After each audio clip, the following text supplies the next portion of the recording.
Hey everyone, it's Teacher and Smiley here, and today I'm going to be talking about the book Artemis by Weir. And this is for the DeFranco book club. So in a nutshell, this story is about a smuggler with a heart of gold who lives in a futuristic city on the moon, and she is put up to do a heist, and the story kind of explodes from there. I really enjoyed the main character of this story, Jazz. She's kind of charming, very flawed character in a lot of ways, which I think made her very interesting. Although that being said, I could definitely see her being not everyone's cup of tea. She can seem very irrational and very aggressive at times. Two other things I really liked about this book was that it had a very diverse cast of characters, and it did a really good job of world building, explaining how life was like living on the moon, how the science works into basically every aspect of their lives, which was never boring. Something I would have liked to have seen more was that there was a lot of characters in this story, but I felt like we only got to really know about 2 or 3 of them. Everybody else was a little bit superficial in how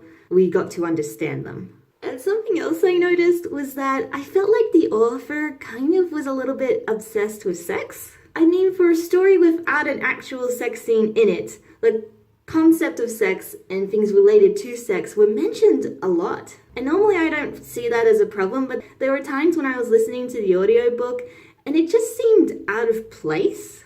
I might get a lot of flack for saying that, but that's just the impression that I got. Did any of you who also listened or read the book get that vibe as well?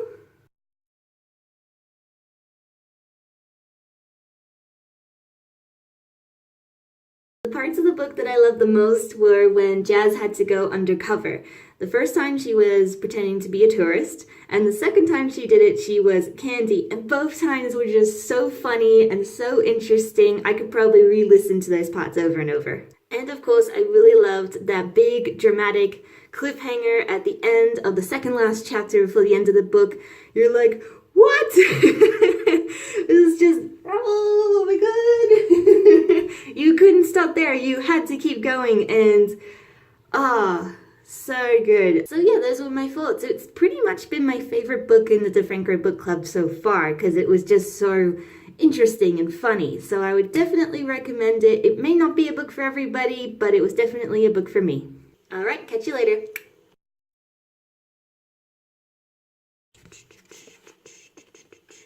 Fill up DeFranco.